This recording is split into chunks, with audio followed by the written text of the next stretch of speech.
Everything in my teenage version would surprise you from what I am today. I was the backbencher of my classroom. Starts with this green room.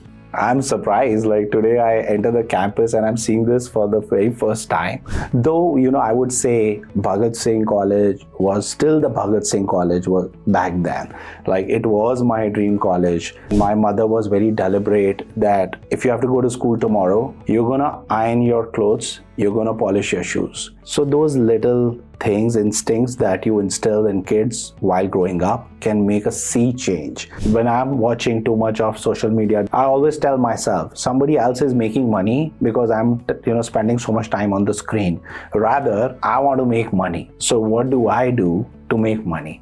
That's how I refrain myself from using too much of social media. My book would say, the title would be Aim for the Moon and You Will Fall in the Stars. Even if you don't get to the moon, you will land somewhere nice. So dream really, really big. Hello everyone, welcome to our podcast. We are really excited to have you with us today. As part of the Placement Cells initiative to provide real-world corporate exposure to the students, we present you to our very first episode of our brand new podcast series, Off the Record. To start with, we have truly someone inspiring and who has the same common roots with us. Mr. Jayant Nagdev has been a leader, mentor, and someone whose journey has been full of growth, resilience, and excellence. Yes, our podcast series, Off the Record, is built on a simple idea, stepping away from formalities and to have genuine, unfiltered conversations. We want to hear real stories, real moments, and real experiences that shape someone's journey from campus to corporate. Welcome, Jayant, to our podcast. We are your hosts for the day, and we'll be having a conversation to understand how life has been for you and the experiences that shaped you. We've been looking forward to this for a very long time. We are truly grateful to have you with us today. A big shout out to the Placement Cell team and Gyaan Kendra for making this possible. So let's start. Thanks for having me.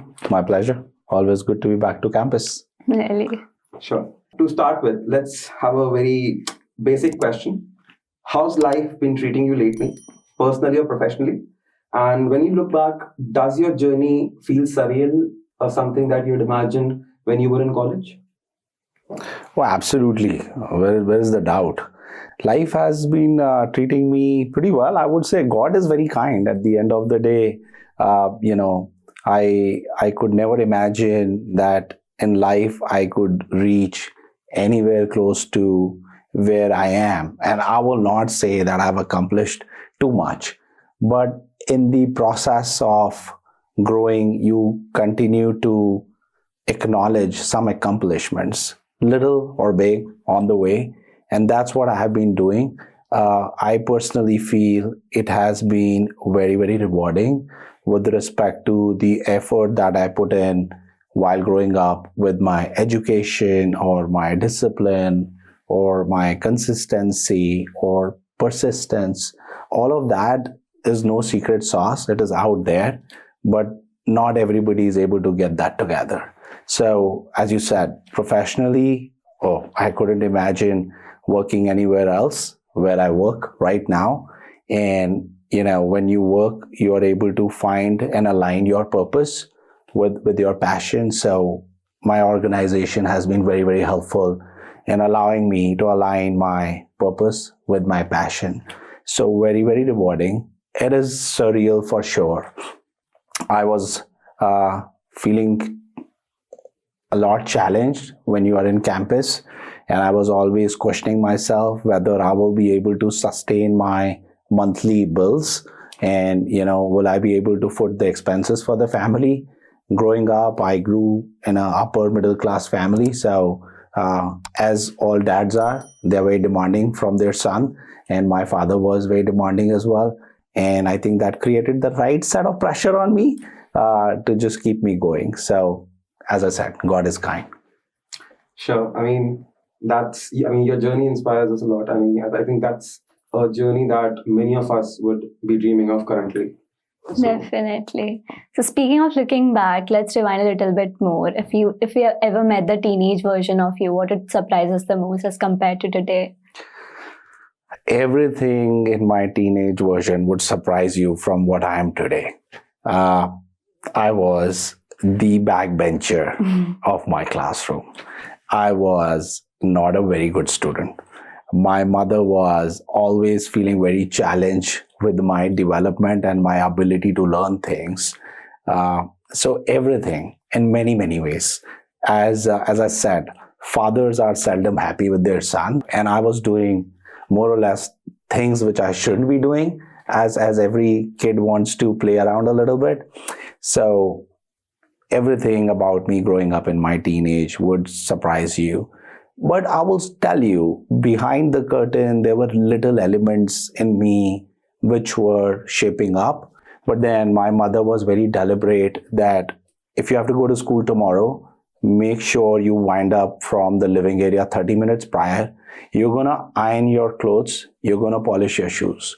So those little things, instincts that you instill in kids while growing up can make a sea change. That discipline in me has really come very, very handy. I always say you could probably be slightly less educated than others. You could be less skilled than others. You can acquire those things. But if you're less disciplined, if you don't have the power to pursue, you are not persistent enough, you do not have consistency, then nobody can help you to be successful. So those little elements were always there in me a little bit. I honed on and shaped them up as I grew up. But yeah, everything about me, if you talk to my classmates, they are always surprised. And life is surprising. So, all of them are doing very well, by the way. So such is life. We are still pretty much bonded. We still catch up. So we still go back to our good old school days and campus days. Definitely. I think discipline plays a major role in everyone's life from a very starting. Any sport which you played, really enjoyed playing during your school times? Oh, yeah. So, I shouldn't be saying that on the podcast, but I don't watch cricket. Okay. And I don't play cricket. But growing up, the sport that I was close to, and now it's pretty much, viral, and it is the fever. It is football. Back then, it wasn't as much. But then that was the sport I used to enjoy playing more, given all players were playing at the same time. So in cricket, sometimes you have to wait for your turn. And, I'm a 99% driver. All players are playing. So I think that was the sport I was driven more towards. Going back to where it all began, when did you decide to pursue CA, and how did you manage with a regular college and all other things happening around you? Oh, it was kind of a disaster decision, I must say. It is paying me dividends now. BCom honors or BCom in itself is a very, very demanding course. If I go back and I have to change something, I would probably pursue a course at a time. Back then, as I said, it was my self-imposed pressure on me, which probably I have a lot of appreciation with this generation now, that people want to do things that they like and they have, then they're passionate about. Versus back then, I had this self-imposed urgency on myself. What is the minimum time I can complete my education, and what is the fastest possible way of earning money? I don't think that is the right approach to life. You should be focused on building the skill set. Take your sweet time, whatever it takes. I'm not saying, spend 10 years in doing a 4-year course. That's not what I'm saying. But all I'm saying is sometimes it's good to be aligned to one course and do it with a lot of vigor. Every course and every certification will offer you a lot when you invest in that course, versus when you're just trying to bring it to a finish line and maybe score well or not score well, but just have one more certification on your CV. So my life, as you can imagine, was running pillar to post. My first class used to start at 7 a.m. at Fiki Auditorium, and in winters, I had my motorbike, and on your motorbike when you ride in Delhi, chilling weather, it was good learning, good hustle that you want to have in life. Today I can drive a nice car, but the hustle that bike offered back then was for real. And my last class used to happen in the evening around 7 o'clock or so. It used to start at Daryaganj. And I live in South Delhi, so Fiki is Central Delhi, Daryaganj is towards Old Delhi. It was running the entire day. In the afternoon, if I could sneak, my other class used to happen in Kailash Colony. And then if there was enough time on my schedule, then I used to go to my BCom honor classes, apart from college classes at Lajpat Nagar. So there was a lot of hustle, a lot of learning, at times, it was depressing as well when you keep doing it day after day. But then, I was driven by my dreams and my passion. So you always keep working towards what you want to achieve long term. And if you don't hustle, then there is no learning, right? So you sweat, you fall, you stand up again. All of that was happening. So it wasn't very smooth, I would tell you. And surprisingly, my so-called very disciplined father, he recommended me not to do both together. My father told me, and he was like, I really want you to go to campus and enjoy your life. But I was very driven. And, I was like, I would at least do two things together and they align. So the alignment of BCom honors with chartered accountancy is pretty good as well. So, once you study well for your chartered accountancy or for BCom honors, they are very complementing each other. So That's really great. I think all that hustle is paying you if you're good now. yeah, and then I did my US CPA Right. in around 2015 when I was living in US. So that was another commitment that I signed up later in life, which was actually more difficult to pursue because I was getting back to books almost 8 to 9 years after completing my CA in 2006. So getting back to books and being heads down is so very difficult. So that is why my recommendation to all our campus hires is, and he has been part of our internship program, so is that once you come to us, start pursuing your CP as early as you can. So you're pretty warm with books, you'll be able to accomplish that early. Right. Great. Yeah. Okay, so moving ahead, how important, according to you, are internships during college? And what should be someone's approach when they are looking for internships? And when they actually join, what should be their learning outcomes from there? Oh, absolutely. It is essential to do internship.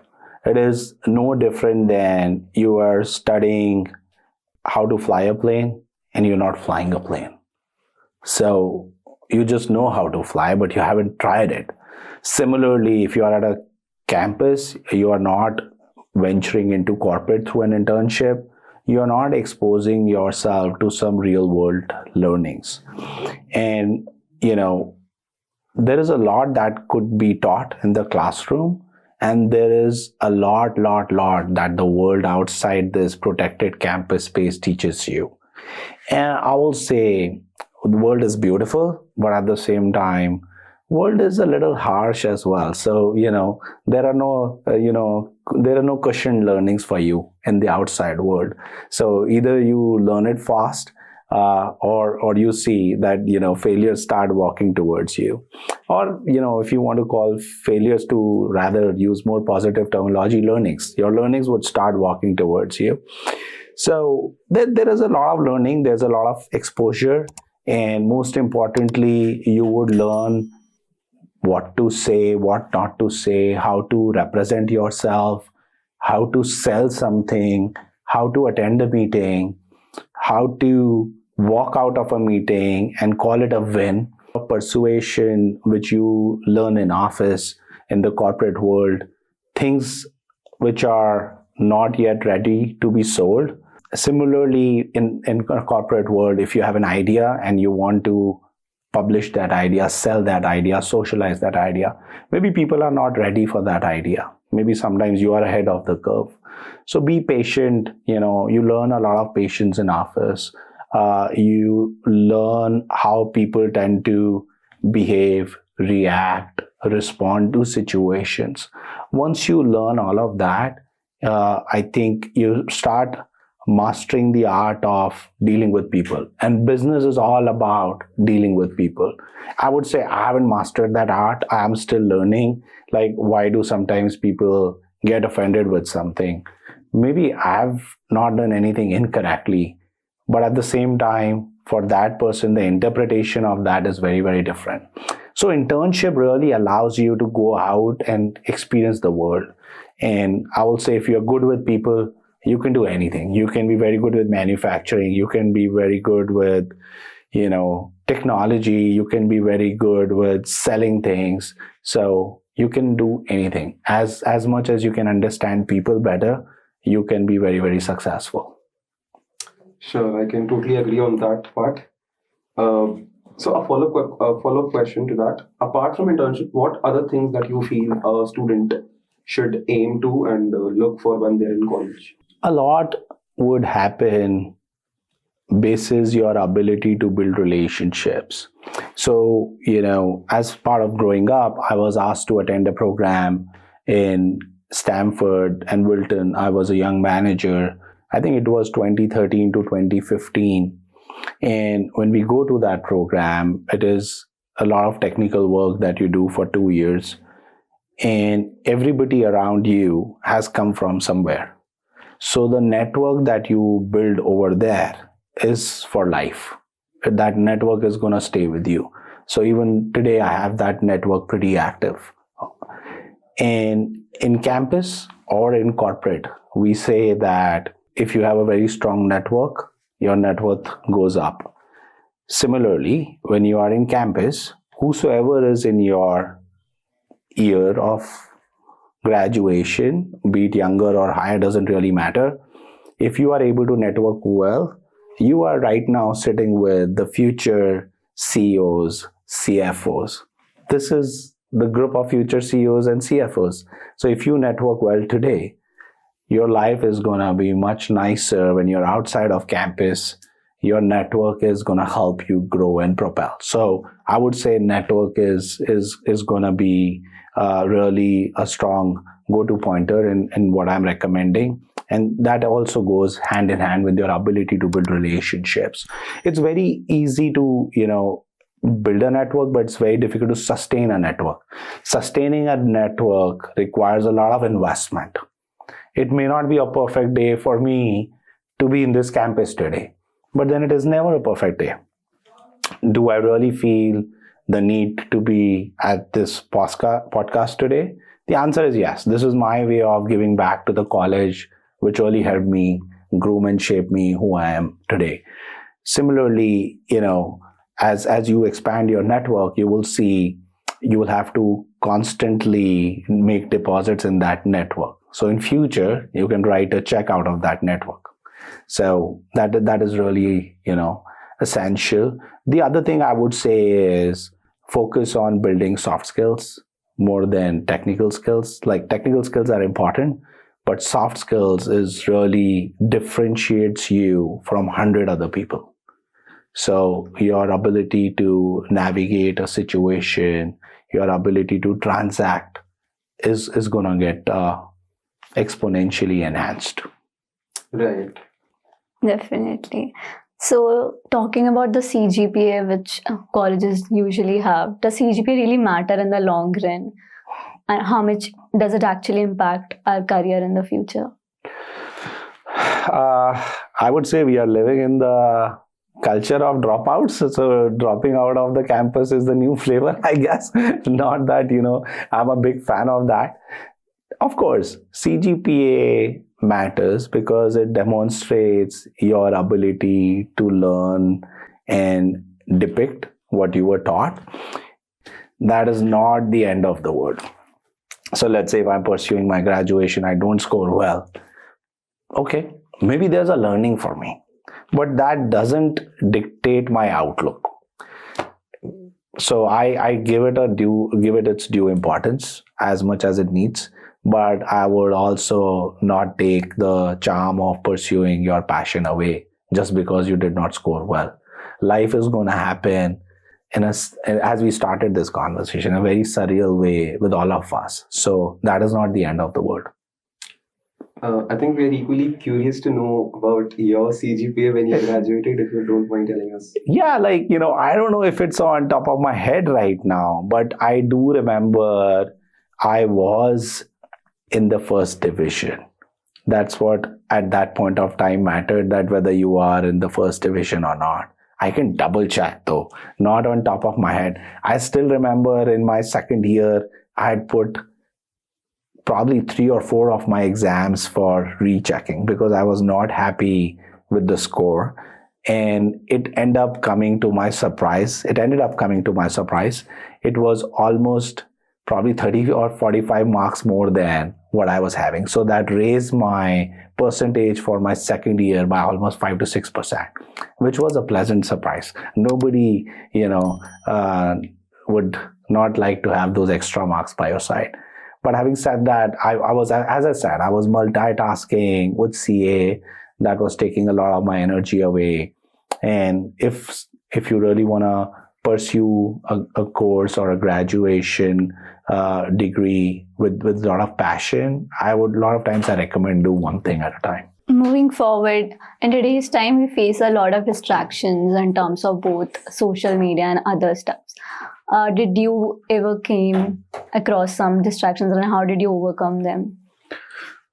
Oh yeah, distractions were always there, but the extent of distractions that you have now are just millions. I had like a few. Those few I wouldn't name here for sure. But, I would say social media wasn't as prevalent as it is today. Sometimes I'm a big fan of social media. If you use social media to your advantage, use it as a tool, use it to convey what you want to convey to the world, and be very purposeful. But if you do make it your consumption, then it can drain you away. So you have to be very careful how you manage social media. I would say be very focused in what you want to achieve and spend time on things which are really valuable. When I'm watching too much of social media, doing so too much of social media, I always tell myself somebody else is making money because I'm spending so much time on the screen. Rather, I want to make money. So what do I do to make money? That's how I refrain myself from using too much of social media. But having said that, I think I can reduce it. I still use quite a lot of it. To your point, there are always distractions, right? As you always say that, Arjun needs to see the bird's eye. So if you're not able to see the bird's eye, even 2 distractions would be way too many for you, or 1,000,000 would be less for you. So either which ways, I think you need to be very, very focused. The world is full of distractions and flux. Truly, I totally agree with the quote and the saying. So I think we should move a little off the topic. Mm-hmm. A fun question for you. If you were to write a book, what would it be titled? My book would say the title would be Aim for the Moon and You Will Fall in the Stars. So, even if you don't get to the moon, you will land somewhere nice. So dream really, really big. Dream really, really big. Whatever you think is just not doable, start from there. And then let's see where you end up being. That is going to be really a high point as well. So my book would always say, aim for the moon and you will fall in the stars. That's a great title to a book. Thank you. Now let's talk a bit about Deloitte. How did Deloitte happen? I would love to know the experiences, some moments, if you like to share. Well, absolutely. Deloitte is the best thing that happened to me in my career. I started with a competitor Big Four back then. My career wasn't settling in the early part of my tenure after completing my CA. I became a chartered accountant at the age of short of 22. I was few months short of 22. So relatively young. As I said, I was able to get these accomplishments of education to my side, but your maturity and poise and learnings will come as you hustle through the ways of life. So early part of my career, I wasn't really settling. I wasn't able to find my calling.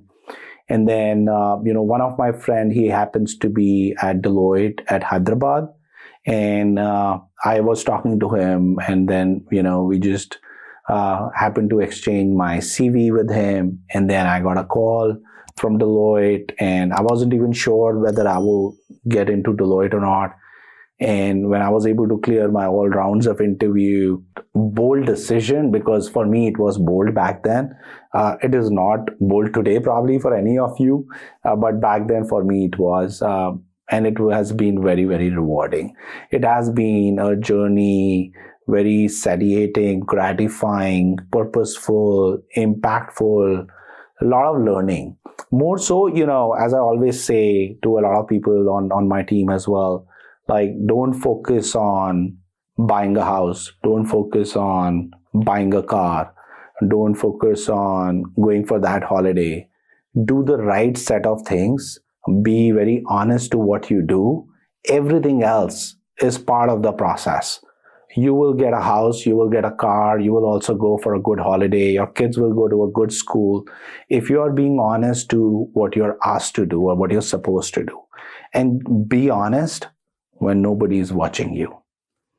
Honesty really kicks in when really nobody is watching you. And if you're honest, then you're really, really honest to everything. So Deloitte has been, it has been my bread and butter, has been my life. I've spent the majority of my career, most of my career at Deloitte. Very rewarding. I would say our culture on how we deal with each other is very, very unique. As I said, it's all about people. If you find the right set of people, then you can be very, very successful. If you don't feel energized in a group of people, then you have to think through. Maybe you need to, eject, retool yourself. So that's how I see Deloitte. A lot of good people. All right. So moving ahead to the next segment, we'll ask questions about your corporate experience. What's one thing you wish someone had told you before you stepped into the corporate world? And what learnings that you felt that you should have taken earlier in your career? Yeah, a lot of them. I would say early in my career, when I was entering the corporate world, there was a lot of fear of unknown. I was very fearful. What am I signing up for? You have no idea what the corporate world is for you before you enter. So just dropping those inhibitions at the door of the corporate life will allow you to be very, very successful. That fear of unknown keeps you very reserved. That doesn't allow you to raise your hand. That doesn't allow you to be proactive. Those are the things which a corporate really, really values in their employees. That is the difference between a high-performing professional and a not so high-performing professional. With respect to the skills, see, I'm not somebody who prepares quite a lot for tomorrow. I'm somebody who takes a backpack and I move forward. So I would say a lot of your learning will happen when you start working. So versus spending too much of your time in preparing for tomorrow. So enjoy what you are exposed to today. Learn what is the experience today. Be available for what the world is offering you today. Don't be fearful about tomorrow.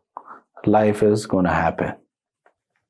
Exactly. I mean, you're saying that we should be flexible and we should always take opportunities with both our hands. Absolutely. Right. Okay. Since you have already described the soft skills one should have, what are some hard skills you would prefer the student should learn early in their life? There are a lot of hard skills. I would say you need to know what are you pursuing. Sometimes our education is too broad just because we are keeping too many options open into the future. The earlier you narrow down what you want to be so that you can start acquiring hard skills of that profession. I will say auditing, accounting, but that is required for somebody who's pursuing a career in that direction. For somebody else, that may not be relevant. So define what is your outlook. What are you aspiring? just for the sake of keeping too many options open, you are not specializing. And the world pays for specializing. So you have to specialize in something. What is that something? And then acquire those hard skills as early as possible. Like, I'll give you an example. My son, I have a son and a daughter. My son is turning 13 pretty soon, and daughter is 6. So you can imagine it's a busy household. My son is in 8th grade, and he has been asked to pick up a language, what language he wants to pursue in 9th, as well as some optional subjects, which includes AI, artificial intelligence. This is amazing. Like in 9th standard, you can pick up artificial intelligence as a subject. 5 years before, nobody was aware what is artificial intelligence. So the earlier you start exploring, and sometimes it's good to pick up something and say, oh, I went through this, I studied this, and this is not what I want to do. But knowing that what you don't want to do is extremely important as well. So it's okay to fail. It's okay to say, I did this, I never enjoyed this. But knowing that, you have explored that, and that's actually not an option to explore, is one less thing to do in life. So, whether knowing something that you like or just, probably putting a cross on something is a good achievement as well. Could agree. That's really great. I mean, couldn't agree more. Okay, so one question. How do you personally maintain a balance in your life, professionally? I mean, you maintain a balance between professional and personal life. What are your responsibilities and all of that, if you could say? I would say I have a lot of responsibilities, as anybody of my age in my 40s would have. So I have responsibilities of my parents, my immediate family. I take care of everybody, sometimes financially, emotionally, being present. So I would say, to achieve a balance, you need to be present in the situation. So it's not about how much time you end up in office, right? How much time you spend at home. It is the quality of the time that you spend. So if you are at home, try and be away from your laptop, your cell phone for good 30 minutes. Make sure you know what is happening. Make sure you are invested. Make sure you understand the needs of what is expected out of you. What is expected out of me today is not the same for tomorrow. Similarly, in office, be very productive. So when I'm in office, I just don't like to be disturbed with respect to, things that I have personal in nature. The only time I would pick up my cell phone is when my son would call using the landline at home. So I know that he's calling through that landline and it is him. So he's calling when something is really urgent. Otherwise, when I'm in office, I like to stay focused, try to time my calendar and calendarize everything and make sure I'm living that. So if you are disciplined, if you are being present, then you will be able to achieve the balance. And I try to do that, like with respect to my passion for physical workout, my passion for meditation. You can do everything. Everything is pretty doable. So you can just have to compartmentalize your day. And once you are able to do that, you'll be even more successful. So the fact that you are able to meditate, you can take 20 minutes out for that. The fact that you can hit the gym for 45 minutes or an hour, whatever is the call, you will be more energized at work. Because now you have accomplished something that really energizes you. Now, when you spend 8 hours at work, your productivity could be 12 hours, 15 hours.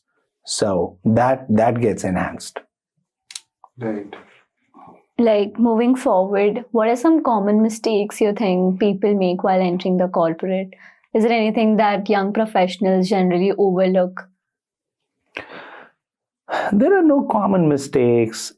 It's, as I said, it is the fear of unknown and it is the fear to fail. So there's a concept called fail fast that is mostly used in technology, where people say if you are developing a technology, you rather fail fast, or if you fail slow, then it takes a lot of time for you to understand that technology is not working. So rather fail fast and move to something else. So in corporate as well, once you're entering, I would say be patient, give yourself some good time. Don't be penalizing yourself. A lot of times people tend to penalize themselves pretty early. And if you want to have a long tenured career with the corporate, then don't expect that success from somebody who spent 20 years at that corporate overnight. That is going to come to you in due course. I'm not saying it takes 20 years for everybody. All I'm saying is be patient. Give your best. Everything else will start coming your way. Definitely. So I'll just need a quick answer to this question. How do you think Gen Zs have changed the workplace in today's time? Oh, absolutely. I think they make Gen Z they make the workplace way more disciplined. Back then, for a lot of people, it was okay to work office hours and after office hours. It was okay to give each other a call for anything over the weekend. Gen Zs are instilling a lot of discipline into the work ethics. What is okay? What is not okay? They want to demarcate their work life and their personal life. That is very beautiful. So that is also allowing me to learn from our younger generation on how to maintain a finer balance. At the same time, they are blending very well with the millennials and other generations. So I don't think Gen Z is operating in silo. They are operating in tandem. We all work together. Every generation brings in a different set of learning. So there's a lot to learn from Gen Z. I personally feel very energized when I have younger people on my team. I like to invite ideas. I like to explore newer ways of doing things. They can come up with faster ways of doing things. They are more technologically pro. So it is always good to listen to great ideas. And, as we always say in our organization, great ideas come from our youngest people because they are not yet carved into the organization way of thinking. So they are fresh with their thinking. Correct. Moving ahead, since you already described gym workouts, yoga, and meditation, is that anything that you do on a regular basis to stay balanced?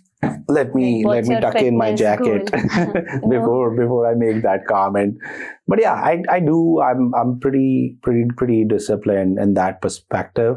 Though I feel almost 70 to 80% of your physical well-being comes from what you eat. 20 to 30% is what you do at the gym or whatever kind of workout you like.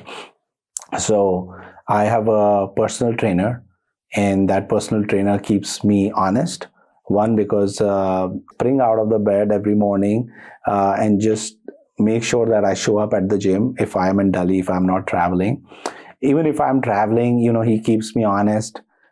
He will give me a call. He will make sure that what am I eating, how careful am I, and whether I'm working out or not. So that is very, very helpful. That requires a lot of time investment, which is always more expensive than money investment. But sometimes it's a culmination of both. So you need to identify your priorities. So you have to maintain your health in order to have a gratifying work life. So it is not one versus the other. It is in tandem. So the sooner you realize that, the better you are. And as you age, you realize the importance of health even more. It is not given. You have to earn it every day by making fine choices. It is truly said that health is the new wealth. You have to maintain, everything looks good. Indeed. Yeah. Cool. Then moving ahead, one quick question, fun question. If life gave you 1 year break, no deadlines, no responsibilities, what's one thing that you love to do any hobby you want to try or something that you missed out on earlier in your career or anything? Just Lot of them. I have a list. I can go on and on. Growing up, I was too busy in being driven, following my passion. I would say I can travel more globally. I can, explore the world more. And I would like to go to different corners of the world. Like I wouldn't be shy in going to Antarctica, which is like freezing temperatures, or anywhere that offers life, that offers experience, that offers exposure. I could also spend a lot of time in exploring my spiritual side, which I think is underexplored. So I am a spiritual person, though I probably deceptive with my with how I carry myself. But in my heart, I'm very spiritual. So I can spend some good time exploring, the spiritual side and the rich culture that we have in India. Those are the two things. But at the same time, I would still like to continue to work out. So I don't want to give that away. I want to make sure that, I continue to maintain some level of physical fitness, whatever I aspire to achieve. So a lot of things. so, like, do you think your schedule allows you to be flexible and move around the world and explore new places? Yeah, right now I get to go a lot of good places, and my work takes me to all nice places. Next week I'm traveling for a holiday, so hopefully, it happens to be a good holiday with my family. But yeah, I could travel more globally, as I said. With my work, I mostly go to America, which is one of the nicest places to travel. But at the same time, globally, there are a lot of unexplored terrains and territory which I can explore. With my current work schedule, I can do whatever I aspire to do, which really matters to me. We all support each other in our organization. If it really matters to me that I want to travel somewhere, I will find a way and I'll be there. Great. Moving ahead, what direction do you see yourself taking in terms of your professional career? I take it each day as it comes with respect to my professional career. It is demanding, as all corporate jobs are. I'm always up to something, and I'm passionate about doing multiple things. I'm passionate about multitasking. I want to make sure that my work gets recognized for its worth. I want to make sure I give 110%, 20% to my work. I don't want to fall short.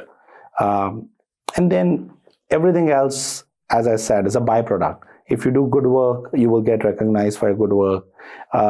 Rest of the things will follow. So it's always a breadcrumb trail to the next level, right? So you are crafting your success. You are drafting it by your acts today. What you do today is going to dictate what your future is. So the choices that you make today, the decisions that you make today, how you make people feel when they are in a situation, how do you manage a difficult situation. So in an organization, in a corporate world, while there are no real eyes and ears, but then there are a lot of eyes and ears that are watching and listening you. How do you deal with the situation? How do you manage a difficult client conversation? So the more you ace that, the more you hone that skill set, good things will happen to you. Surely. And if you could give just one advice to your younger college self, what would it be? Have fun. Have a lot of fun. Have a lot of fun. Growing up, I think I could have done more of that. I was too disciplined, too driven, too passionate, as I said. So I could have had a little bit more fun. So this time is gonna come. I would not say it will not come again. You will have nicer time. I will tell you, this is what I am living today is probably one of the best years of my life. I'm not talking about years ahead, but all of this has been created or crafted and of course blessed by God in many, many ways, but after a long stretch of hard work and consistency. So that doesn't come easy. So before you get to that long stretch of hard work and consistency, have a lot of fun on the way. Definitely. I hope every student listening to this might take this advice sooner. If nothing, I'm sure they're going to listen to this one. Now, to wrap things up on a high note, let's head into the most fun segment, which is the rapid fire. We need your most honest and quickest take. Sure. Are you excited? I'm always excited, yeah. Great. How can I not be excited when I'm at Bhagat Singh? Sure. Then let's start. A movie or series that surprisingly taught you something valuable or inspiring? Lot of them. One of the movies called The Pursuit of Happiness is one of my all-time favorite. This movie of Hrithik Roshan's called Zindagi Na Milegi Dobara, where he says, "Bas saans lete raho." That inspires me quite a lot. Dil Dhadakne Do is another my favorite. I love Gladiator, my top favorite, the first one. Top Gun Maverick. That's why sometimes I wear leather jackets. So I was always aspired to be a fighter pilot growing up. So if I can drive a car but wear a leather jacket, nobody can stop me from doing that. Great. Your go-to productivity hack during a packed workday? A 15-minute power nap if I'm working from home. So we have a hybrid culture. We need to be in office 2 days. We can work from home 3 days, depending upon what the ask is for that week. If I'm in office, then it could be a chai from the office tapri. Every 30 minutes, I can grab a cup of tea and I can be a ninja after having that masala tea. But yeah, a combination of a power nap and a tea does wonders to me. Okay, having said that, the next question. Coffee when you start of the day or before you log out? You will find it surreal, the number of coffee and tea I do in a day, by the way. So my start of my day is my self-made masala chai, which is my all-time favorite. I always start my day with that if I'm at home. If I'm traveling globally somewhere, then of course, a coffee like this can do wonders. And before winding up the day, mostly like post-lunch, I do more masala chai, back to masala chai, then coffee. But first half of the day, if I'm not at home, then coffee. Okay. Cool. If you could switch careers for a day, what would you try? As I said, growing up, I was passionate about fighter pilot. I used to find that pretty thrilling. And as I said, one of my favorite movies is Top Gun Maverick. So yeah, I wouldn't mind taking the lap of the planet, hopefully closer to what Tom Cruise does in that movie. Okay. So as I know you like to ride your car. So what would you prefer, riding a bike or your car? As I'm growing older, I guess I'm missing my bike a little bit now. So I used to have 2 motorbikes when I was in college. After that, I'm always in a car. So for many reasons, sometimes the AQI is not supportive of being out there. Sometimes the weather is not supportive. But if weather is supportive, too many caveats, a bike could be a good one, a new nice bike. Yeah, I'm always thinking of what is the next thing I want to buy. And off late, a bike is coming to my mind. So a bike, it is. Sure. And your favorite way to unwind after a long work day? Spending some quality time with my daughter, who's, as I told you, 6 years old. So her questions and her responses can unwind me in no time. Otherwise, I can just listen to some good music, depending upon what time of the day it is. Like I love to listen to some ghazals going back to Ghulam Ali, or I could listen to some nice Bollywood songs. They are pretty rejuvenating. I spend less time in front of the television. I probably should balance that, but I spend less time in front of the television, given I have already done a lot of screen time during my day. So after my work day is over, I reduce my screen time. All right. So, okay, if you had to describe yourself in 3 words, what would they be? That is tough. I would say purpose, impact, persuasiveness. That's a smart answer. And following that, what's the best advice you have received so far? Stay humble, stay grounded. That is gonna be always making you look nicer. So I always try my best to stay humble. I always try and have a lot of gratitude for everyone around me. That's the best advice I try and follow. All right. Last one. One social media app you use the most?